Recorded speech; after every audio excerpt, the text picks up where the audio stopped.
आज से 4200 साल पहले मेसोपोटामिया के पास दो नदियों के बीच में ऊर साम्राज्य का शासन था।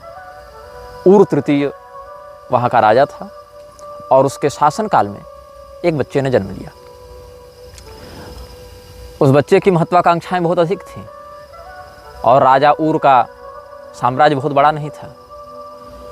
उस बच्चे ने प्राचीन विद्याओं के विशेषज्ञों से संपर्क किया क्योंकि उसकी किस्मत में कुछ और लिखा था।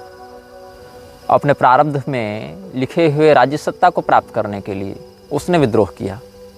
असफल रहा क्योंकि उसके पास बड़ी छोटी सी सेना थी, 1000 लोगों की। ज्योतिषियों ने भविष्यवाणी की थी कि यह बच्चा आगे चलकर इस राज्य का राजा बनेगा। तो राजा ऊर के अत्याचारों से जो लोग परेशान थे, आतंकित थे, उन लोगों ने उस बच्चे का साथ दिया।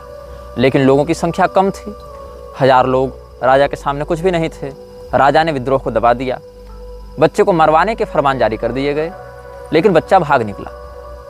बच्चा भागकर सीरिया की ओर बढ़ा, रेगिस्तानों की ओर बढ़ा और वहाँ पर उसे कुछ ऐसा मिला जिसकी उसने कभी कल्पना नहीं की थी। एक काउंसिल,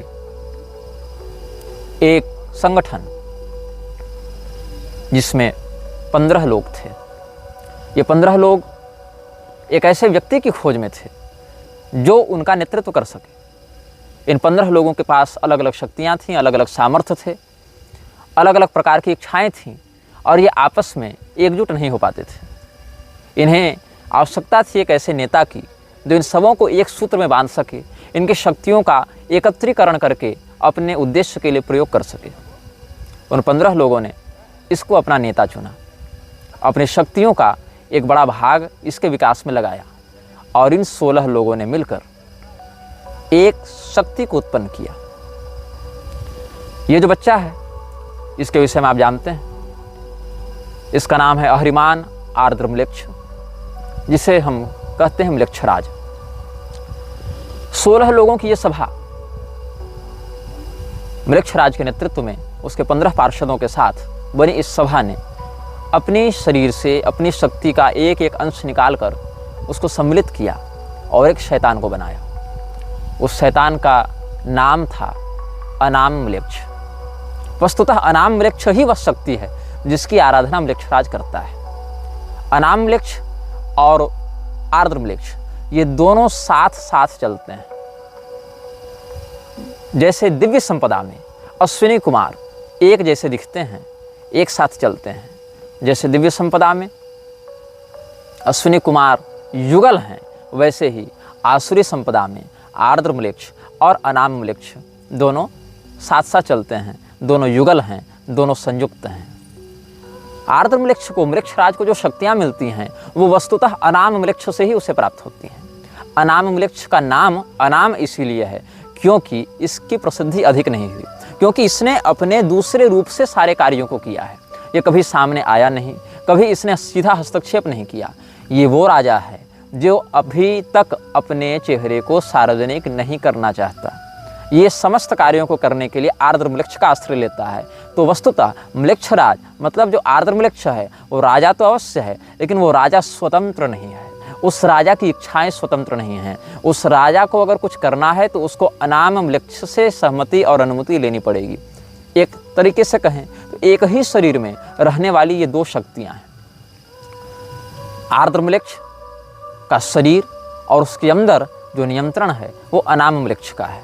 अनाम म्लेच्छ का स्वरूप जैसा मुझे समझ में आया है, जैसा अपने शोध और साधना से हमने ज्ञात किया है, उस स्वरूप के आधार पर हमने AI से कुछ चित्र बनाए हैं जो कि इस वीडियो में, इस श्रृंखला के इस एपिसोड में आपको समय समय पर दिखाए जाते रहेंगे। एक क्रूर स्वरूप एक शैतान का, जिसका जो मुख है वह गधे का है, जिसके पैर कभी मनुष्य और कभी घोड़े के समान होते हैं, जिसके पंख मोर के समान हैं, जिसकी आँखें बहुत क्रूर हैं, जिसके दांत बड़े नुकीले हैं। ऐसा ही स्वरूप है अनाम म्लेच्छ का।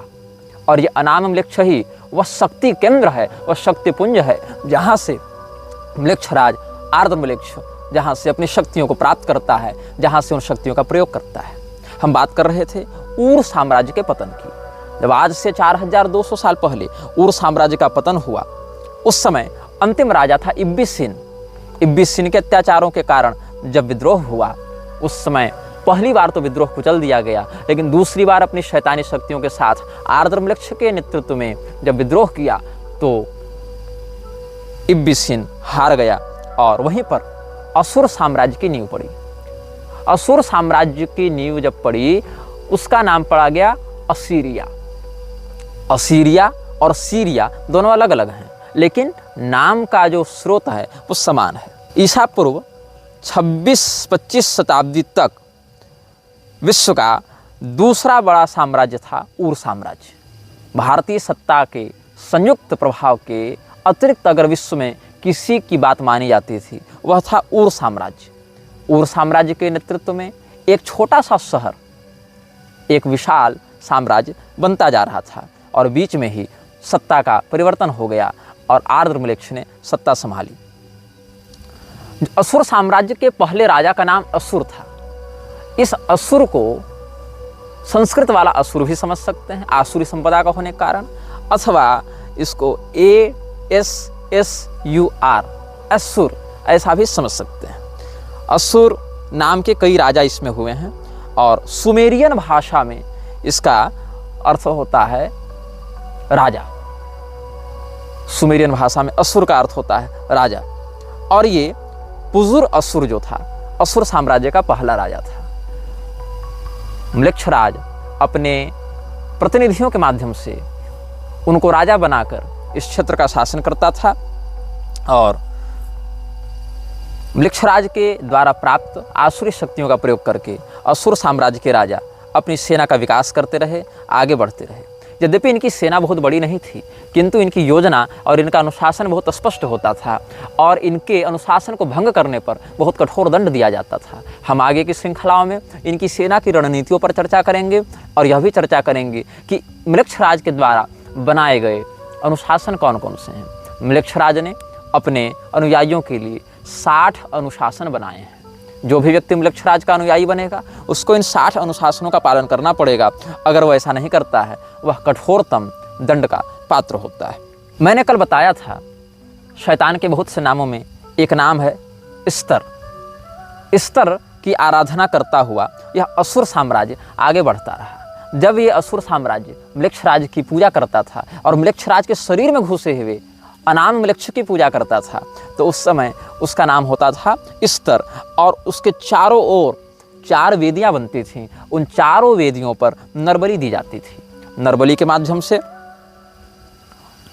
मनुष्य के बच्चे के खून के माध्यम से, अच्छा ये नरबलि जो है वो कोई सामान्य व्यक्ति की नहीं दी जाती थी, छोटे छोटे बच्चों की नरबलि दी जाती थी और उन नरबलियों के माध्यम से राजा हैं अपनी शक्तियों को प्राप्त करते थे। और कई बार उन नरबलियों को देने के लिए किसी शस्त्र का प्रयोग नहीं किया जाता था। नरबलियाँ दी कैसे जाती थी? उन चारों वेदियों के ऊपर हवन कुंड की स्थापना की जाती थी और अपने पहले बच्चे को असुर साम्राज्य का राजा उस आर्द्रमलेच्छ के नाम से या अनाममलेच्छ के नाम से उसी जलती हुई हवन कुंड में डाल देता था। मतलब असुर साम्राज्य के राजा का जो पहला बच्चा होगा, उस पहले बच्चे पर अधिकार अनाममलेच्छ का होगा और उसको देने के लिए उस बच्चे को हवन कुंड में डाला जाएगा। आप इस घटना से एक और बात सीख सकते हैं। पांचाल देश के राजा सोमक ने अपने पुत्र जमतु को भी इसी प्रकार से हवन कुंड में डाल दिया था। ये राजा द्रुपद के पूर्वज हुआ करते थे और इसके परिणाम स्वरूप उनको नरक भी जाना पड़ा था। ये राजा द्रुपद के 3-4 पीढ़ी पहले की बात है। द्रौपदी जी द्रुपद की पुत्री थी, उनके 3-4 पीढ़ी पहले की बात है, जब राजा सोमक ने बहुत पुत्रों की कामना से अपने इकलौते पुत्र जमतु को हवन कुंड में काट काट कर होम कर दिया था। यद्यपि उनको आगे बहुत से पुत्रों की प्राप्ति हुई, लेकिन इस कर्म के कारण उस यज्ञ को कराने वाले पुरोहित और राजा दोनों नरक गए थे। यहाँ पर भी कुछ ऐसी बातें देखने को मिली जहाँ पर आसुरी तत्व के उपासक ये असुर साम्राज्य के राजागण अपने पहले बच्चे को स्तर की मूर्ति के चारों ओर बने हुए 4 हवन कुंडों में, किसी भी एक हवन कुंड में, हवन कुंड तो 4 होते थे, उसमें वो बलिदान करने के लिए जलती हुई अग्नि में झोंक देते थे और आर्द्रमलेच्छ और अनामलेच्छ को तृप्त करते थे। तो वस्तुतः जो 15 पार्षद हैं वो इसको काउंसलर मानते हैं, जो काउंसिल का शासक है। काउंसलर कौन है? आर्द्रमलेच्छ। और चांसलर कौन है? इस शैतानी परिषद का जो चांसलर है, जो कुलपति है, जो अध्यक्ष है, वो है अनामम्लेक्ष। अनामम्लेक्ष सामान्यतया किसी विशेष शरीर में बाहर नहीं घूमता है, वो आर्द्रम्लेक्ष के अंदर ही एक शक्ति के रूप में बैठा रहता है। एक प्रकार से उसने पोसेस कर रखा है आर्द्रम्लेक्ष को। आर्द्रम्लेक्ष वस्तुतः प्रारंभ में बुरा नहीं था, वो एक अच्छा व्यक्ति था। इसके व्यक्तित्व की तुलना आप कर सकते हैं मार्वल कॉमिक्स के गौर से, जिसकी बेटी बीमार थी और गौर ने क्या किया, देवताओं से प्रार्थना की कि आप मेरी मरती हुई बेटी को बचा लें, और उस समय देवताओं ने उसका तिरस्कार किया। तो नेक्रोमेंसर नामक दिव्य तलवार का या शैतानी तलवार का आश्रय लेकर गौर ने अपनी मरती हुई बेटी के ऊपर हो रहे अन्याय का बदला लेने के लिए देवताओं को मारना प्रारंभ किया था। तो ये जो गौर का किरदार है, ये वस्तुतः आर्द्रम्लेक्ष से ही प्रेरित है। कहीं ना कहीं आर्द्रम्लेक्ष, अनामम्लेक्ष अपनी इन घटनाओं को सिनेमैटिक यूनिवर्स के माध्यम से आगे बढ़ाते हैं, जिसमें एक बहुत बड़ा स्थान डिज्नीलैंड का है, जिस पर आगे इस श्रृंखला में हम कभी चर्चा करेंगे कि कैसे म्लेच्छराज के माध्यम से डिज्नीलैंड को आगे बढ़ाया गया है और वहाँ कैसे कैसे शैतानी कृत्य होते हैं। इस पर हम आगे सप्रमाण चर्चा समयानुसार इसी श्रृंखला में करेंगे। तो इसी प्रकार से आर्द्रम्लेक्ष वस्तुतः एक अनाथ था, किंतु उसके भाग्य ऐसे प्रबल थे कि वहाँ के नक्षत्र विशारदों ने, ज्योतिषियों ने कहा कि इसमें राजा बनने का योग है। इसीलिए आर्द्रम्लेक्ष को जब काउंसिल ऑफ सैटर्न ने गोद लिया, उन 15 लोगों ने उससे अपना नेता चुना, क्योंकि वो लोग कुछ कर नहीं पा रहे थे एक नायक के अभाव में। तो आर्द्रम्लेक्ष के शरीर में उर्सी की शैतानी शक्ति ने हावी होना प्रारंभ किया और उसको एक विद्रोही से बना दिया, एक अत्याचारी। अत्याचार के विरोध में जिसने अपना खड्ग उठाया था, वो बन गया विश्व का सबसे बड़ा अत्याचारी। अनामम्लेक्ष की शक्तियाँ तब अधिक विकसित होती हैं जब आकाश में चंद्रमा अपनी पूर्णता को होते हैं। अनामम्लेक्ष चंद्रमा की कलाओं के आधार पर अपनी शक्तियों को घटाता और बढ़ाता है। यद्यपि अमावस्या को आसुरी शक्तियाँ अधिक प्रबल होती हैं, किंतु अनामम्लेक्ष की ऊर्जा चंद्रमा की कलाओं के आधार पर घटती बढ़ती हैं, ये इसकी विशिष्टता है। इसीलिए सामान्यतया पूर्णिमा की रात्रि को अनामम्लेक्ष की शक्तियाँ सर्वाधिक उत्कर्ष को प्राप्त होती हैं, जो कि आज भी अलग अलग शैतान के उपासकों के द्वारा आराधित हो रहे हैं। और संयोग से जब ये वीडियो रिकॉर्ड किया जा रहा है तो आज भी जो रात है वो पूर्णिमा की है। हम बात कर रहे थे अनामम्लेक्ष और आर्द्रम्लेक्ष की। वस्तुतः जो म्लेच्छराज के अंदर शक्ति है, भावना है, प्रवृत्ति है, उसका स्रोत जो अनामम्लेक्ष है, वही अलग अलग स्वरूपों में, अलग अलग सभ्यताओं में विभिन्न नामों से पूजा जाता रहा है। कुछ उसको लूसीफर कह देते हैं, कुछ उसको बफमेट कह देते हैं, कुछ सेखमेट कह देते हैं, कुछ उसको इब्लिस कह देते हैं, लेकिन वस्तुतः उसका जो नाम है वही अनाम है। कई बार सैन्य शक्ति से अधिक महत्व होता है रणनीति और योजना का। आपको अगर इतिहास के पन्नों की ओर ले चलें, एक घटना घटित हुई थी द्वितीय विश्व युद्ध में, जब हिटलर ने हॉलैंड पर कब्जा करने की योजना बनाई। अब हॉलैंड एक ऐसा स्थान है जिसका शहर, जिसका जो नागरिक समाज है, वो जहाँ बसा है वो समुद्र तल से नीचे है। मतलब समुद्र के पानी के द्वारा हॉलैंड की गांव, शहर इत्यादि डूब जाएं, इसकी संभावना सदैव बनी रहती है। इसीलिए दीवारों का आश्रय लेकर, बड़े बड़े किलेबंदी का आश्रय लेकर हॉलैंड के अंदर समुद्र के पानी को घुसने से रोका जाता है। हॉलैंड की अर्थव्यवस्था पर एक बहुत बड़ा बोझ हॉलैंड की दीवारों का निर्माण और उनकी मरम्मत करना हो जाता है। हॉलैंड के पास न उतनी तगड़ी सेना थी, न उतने अधिक पैसे थे, न अधिक संसाधन थे। हिटलर ने सोचा कि हम हॉलैंड पर अतिशीघ्र कब्जा कर लेंगे। हिटलर ने आक्रमण कर दिया। हॉलैंड ने अपनी कमजोरी को ही अपनी ताकत बना लिया। उसने यह फैसला दिया कि जिस भी गांव में या जिस भी सभ्यता की ओर हिटलर की सेना बढ़ेगी, उस गांव से संबंधित समुद्री दीवार को तोड़ दिया जाएगा। हुआ यही, और समुद्र की आपदा से जो दीवारें हॉलैंड के गांव की रक्षा करती थीं, वही दीवारें जब तोड़ दी गईं, हॉलैंड के अंदर समुद्र का पानी घुसने लगा और जर्मनी सेना डूबने लगी, पराजित हो गई। कहने का तात्पर्य है कि कई बार जो आपकी रक्षा करता है, जिससे आपकी रक्षा होती है, उसको नष्ट करके अपने शत्रु को अपने अंदर आमंत्रित करने से आप बच सकते हैं। जो समुद्र का पानी कभी मारता था और दीवारें बचाती थी, आज उल्टा हो गया। दीवारों को रक्षक नहीं, अवरोधक माना गया, रक्षक को हटा दिया गया। जो कल मार रहा था उसको अंदर आने दिया गया और उसी ने अंततः आपकी जान बचाई। इस रणनीति को समझिएगा। उर साम्राज्य के अत्याचारों से बचने के लिए सुमेर की जनता ने उर साम्राज्य के विरुद्ध आर्द्रमृक्ष के नेतृत्व में विद्रोह किया था। लेकिन अंततः जो उर साम्राज्य अत्याचारिक रूप में प्रसिद्ध था, लोगों ने उसको याद करना आरंभ किया जब उन्होंने देखा कि हमारा विद्रोही नायक हमारे पिछले राजा से कहीं अधिक महत्वाकांक्षी, कहीं अधिक क्रूर और कहीं अधिक सनकी है। आर्द्रमृक्ष के शासन में सुमेर, मेसोपोटामिया इत्यादि की सभ्यताओं ने बहुत विकास किया। भौतिकता की दृष्टि से, सैन्य शक्ति की दृष्टि से, विलासिता की दृष्टि से शैतानी ताकतों ने उस पूरे क्षेत्र में अपनी कृपा बरसाने आरंभ की। जो भी राजा का वफादार होता था, जो भी असुरों का उपासक होता था, जो भी इस प्रकार से नकारात्मकता को स्वीकार कर लेता था, उसकी सामाजिक प्रतिष्ठा, उसका यश, उसका पराक्रम बहुत बढ़ने लग जाता था। देखा देखी लोगों ने इसको अपनाना प्रारंभ किया और एक छोटा सा शहर बन गया एक विशाल साम्राज्य। अब हम सिद्धांतों पर चर्चा करेंगे। आज हम प्रधानता से म्लेच्छराज के अनुयायियों के लिए जो 6 अनुशासन हैं, 60 में से 6 अनुशासन की आज हम चर्चा करेंगे। पहला अनुशासन यह कहता है, तुम्हारे हृदय में सदैव एक ज्योति जल रही है। जब भी कोई निर्णय करना हो उस ज्योति का अनुसरण करना। यह पहला नियम कहता है। वह ज्योति शैतानी है, अ फ्लेम ऑफ इविल। आपको अगर लॉर्ड ऑफ रिंग्स की घटना याद होंगी, वहाँ एक आँख थी, सैरोन की आँख, जो दहकती रहती थी। वो आग है, लेकिन वो आग नरक की आग है।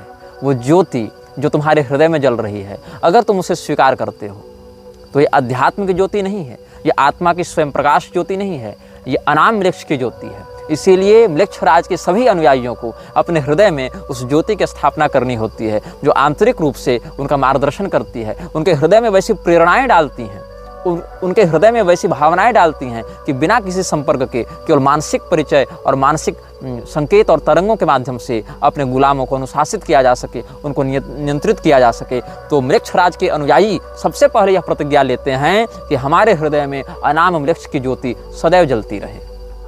अनाम वृक्ष ने म्लेच्छराज के अनुसार दूसरा नियम बनवाया। वह यह है कि जो तुमसे प्यार करे उससे तुम भी प्यार करो। अब ये सब ऐसे नियम हैं जिनको सुनने पर लगता है कि एक आदर्श समाज की परिकल्पना की जा रही है, और इन नियमों को ऐसी शब्दावली में, ऐसी परिभाषा में आगे व्यक्त किया गया है कि लोगों की बड़ी आकर्षक लगती हैं। लोगों को लगता है ये तो बिल्कुल सच्चा मार्ग है, इसमें क्या बुराई है, इसमें क्या शैतानियत है, इसमें क्या नकारात्मकता है। सबसे बड़ी नकारात्मकता वही है जिसको आप न पहचान सकें, जो आपको अच्छाई का वेश बनाकर ठगे। अनाम वृक्ष ने म्लेच्छराज को कहा कि तुम दूसरा नियम यह बनाओ कि जो तुमसे प्यार करे उससे तुम भी प्यार करो। अब इसमें एक समस्या यह होती है कि भाई कोई हमसे प्रेम कर रहा है तो हमसे घृणा कैसे कर सकते हैं, लेकिन ऐसी बात नहीं है। उसके प्रेम के पीछे क्या उद्देश्य हो सकता है। आप यह बात ध्यान में रखें कि रावण ने जब भगवती सीता का हरण किया था तो बारंबार कहता था कि हे सुंदरी, हम तुमसे प्रेम करते हैं, तुम उस वनवासी राम के पीछे क्यों पड़ी हुई हो, चलो हमारे प्रस्ताव को स्वीकार करो, हम तो मंदोदरी से भी ऊपर तुम्हारा आसन रखेंगे, हमारे हृदय में जो प्रेम है तुम्हारे लिए उसको एक बार स्वीकार कर लो। आप ध्यान दें, आज समाज में जितना व्यभिचार फैल रहा है, जितना लव जिहाद फैल रहा है, जितने तरह के बलात्कार हो रहे हैं, उनके पीछे कहीं न कहीं सिनेमैटिक भावना यह है कि जो तुमसे प्यार करे उससे तुम प्यार करो, प्यार किया तो डरना क्या, हम है राही प्यार के। तो ये जो है, जो तुमसे प्यार करे उससे तुम प्यार करो, इसमें प्यार अंततः जाकर व्यभिचार बन जाता है। एक आदर्श परिकल्पना कि दया सर्वेषु भूतेषु, सभी प्राणियों में दया करो, समस्त प्राणियों से मैत्री करो, मित्रस्य मा चक्षुषा समीक्षामहे।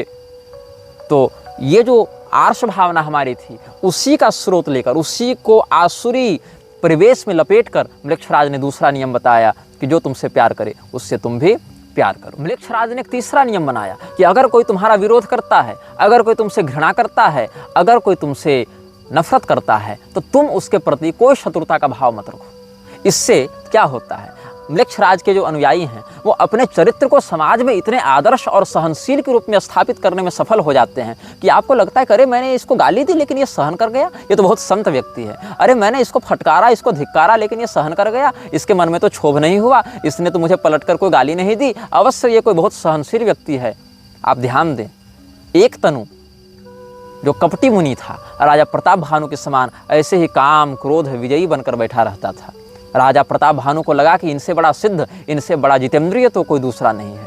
कालनेमी हनुमान जी के सामने जब राम राम का भजन किया तो हनुमान जी को भी एक क्षण को ऐसा लगा कि ये कोई बहुत सहनशील, कोई जितेंद्रिय संत है।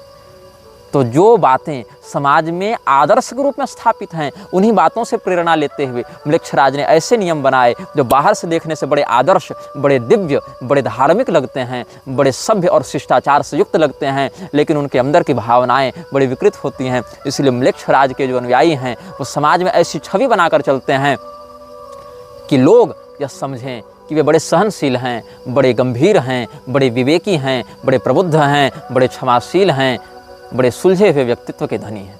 म्लेच्छराज के अनुयायियों के लिए चौथी अनिवार्यता यह है कि वो अपने मस्तिष्क को कभी खाली नहीं रख सकते। मतलब उनको सदैव कोई ना कोई योजना बनाती रहनी पड़ेगी। योजनाएं जब तक दिमाग में चलेंगी तब तक म्लेच्छराज को उतनी योजनाएं पता चलती रहेंगी। म्लेच्छराज अकेला व्यक्ति है और एक अकेला व्यक्ति हर प्रकार का चिंतन एक साथ नहीं कर सकता। लेकिन अगर उसको 10 लोग सलाह दे रहे हैं, 50 लोग परामर्श दे रहे हैं, 100 लोग परामर्श दे रहे हैं, तो 50-100 लोगों के विचारों के कारण एक साथ 50-100 विचारों से जुड़ सकता है। इसीलिए पहले नियम के अनुसार जो ज्योति हृदय में स्थापित है, उसी ज्योति के माध्यम से वो तुम पर नजर रखे हुए है। वो शैतानी ज्योति जो हृदय में तुमने संकल्प से स्थापित की है, उसकी गुलामी स्वीकार करके तुम अपने मन में जब योजनाएं बनाते हो, उन्हीं योजनाओं को वो सुनता है, वो समझता है, एक साथ उनको ग्रहण करता है। जैसे इंद्रिय विषयों को ग्रहण करती है, वैसे तुम्हारे हृदय की उस भावना को समझ लेता है, पकड़ लेता है। अगर तुमने एक बार अपना जीवन उसको सौंप दिया तो मानसिक रूप से तुम उससे बंध गए। फिर तुम जो जो योजना बनाओगे वो सारी बातें उसको पता चलती रहेंगी। अगर उसके विरुद्ध कुछ योजना बना रहे हो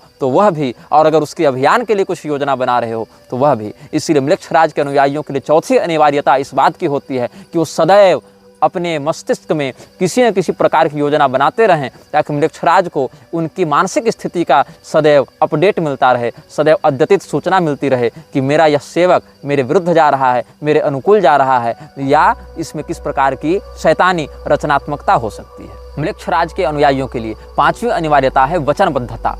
अगर म्लेच्छराज का एक अनुयायी किसी दूसरे के प्रति कोई वचन दे देता है तो चाहे भौतिक रूप से उसको क्षति हो, चाहे उसकी इज्जत रहे न रहे, चाहे उसका पैसा रहे न रहे, चाहे उसका परिवार रहे न रहे, चाहे उसके शरीर के अंग भी काट कर अलग कर दिए जाएं, किंतु वह वचन नहीं तोड़ सकता है। वचनबद्धता पांचवा नियम है। म्लेच्छराज के अनुयायी अपने वचन को कभी भंग नहीं कर सकते। सत्य प्रतिज्ञ होना सनातन धर्म में बहुत श्रेष्ठ बात मानी गई है। राजा दशरथ, महाराज हरिश्चंद्र, शिवी इत्यादि राजाओं का बहुत उत्तम चरित्र है सत्यनिष्ठा के लिए। लेकिन इसी अच्छाई को शैतानी परिवेश में परोसते हुए म्लेच्छराज ने कहा कि बी अ मैन और वुमेन ऑफ वर्ड्स। तुम अपने मुख से निकले प्रत्येक शब्द को सत्य करने के लिए, चरितार्थ करने के लिए, बिना किसी विकृति के उस पर निष्ठा बनाए रखने के लिए बाध्य हो। तुम किसी भी परिस्थिति में हमारे प्रति किए गए समझौते को नहीं तोड़ सकते हो। अगर समझौता टूटेगा तो वह शरीर भी नष्ट किया जाएगा जिस शरीर के साथ इस समझौते को लिखा गया था, बांधा गया था। You can't make a pact with demon and you can't deny with it. आप अगर शैतान के साथ कोई समझौता करते हैं, वो समझौता उस शरीर के साथ ही खत्म होता है जिस शरीर के साथ आपने समझौता बनाया था। और अगर आपने यह समझौता अपनी चेतना से जोड़कर बनाया है, तब फिर आपकी पारलौकिक गति भी बाधित होगी। शरीर नष्ट होने के साथ साथ वो समझौता नष्ट नहीं होगा। फिर अगर शारीरिक केवल आपने बनाया है समझौता, तब शरीर नष्ट होगा। अगर समझौता टूटा तो आप मरेंगे। लेकिन अगर आपने अपनी चेतना उसको बेच दी है तो आपको इतना कुछ धन दौलत दे देगा, इतने बड़े स्तर पर पहुंचा देगा वह, कि आपको लगेगा कि विश्व मेरी उंगलियों पर नाच रहा है। लेकिन फिर वह आपकी चेतना को अपना वशीभूत करके, जिस प्रकार से प्रेत सिद्धि इत्यादि करके रख लेते हैं, वैसे ही आपकी ऊर्जा को वह अपना आहार बनाकर आपसे अपनी गुलामी अंतस्थित भाव से भी कराएगा।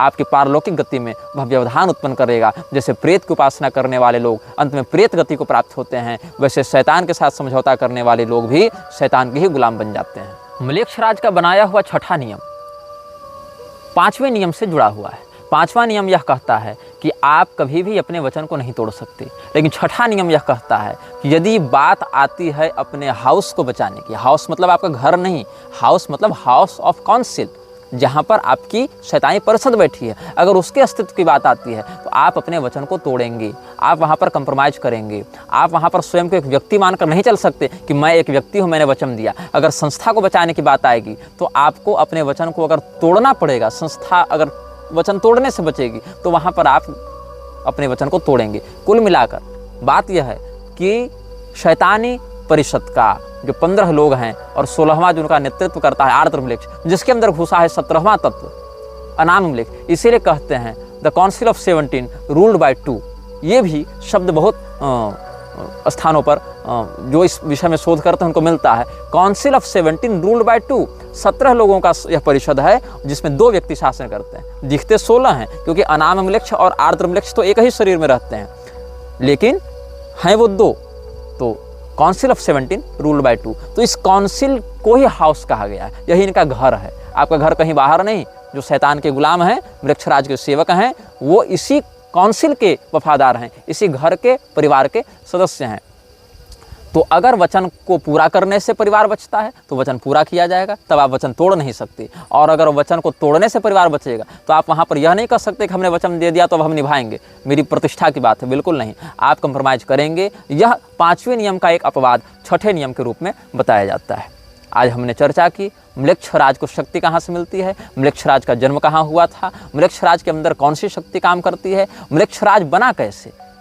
एक असफल साधक जो अपनी महत्वाकांक्षाओं को पूर्ण न कर सका और देवताओं से वैर कर लिया, अपने साथ 15 शैतानी उपासकों को लेकर अपनी ऊर्जा से एक नए शैतानी ऊर्जा को जिसने निर्मित किया और फिर उसी के वशीभूत हो गया, उसी के सम्मोहन में आ गया। अनाम म्लेच्छ के द्वारा नियंत्रित किया जा रहा आर्द्र म्लेच्छ ही हमारे द्वारा यहाँ म्लेच्छराज शब्द से बताया जा रहा है, जिसके विषय में इस संसार की बहुत कम शक्तियाँ जानती हैं और अधिकांश शक्तियाँ जानकर भी मौन रहती हैं। यह वीडियो जल्द ही हटा दिया जा सकता है। कृपया थर्ड पार्टी ऐप्स का उपयोग करके डाउनलोड करें। आप इस वीडियो को अपने चैनल पर फिर से अपलोड भी कर सकते हैं।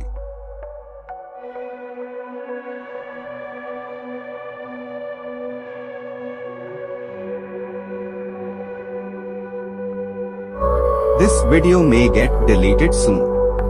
Please download using third-party apps. You may also re-upload this video on your channels. Thank you.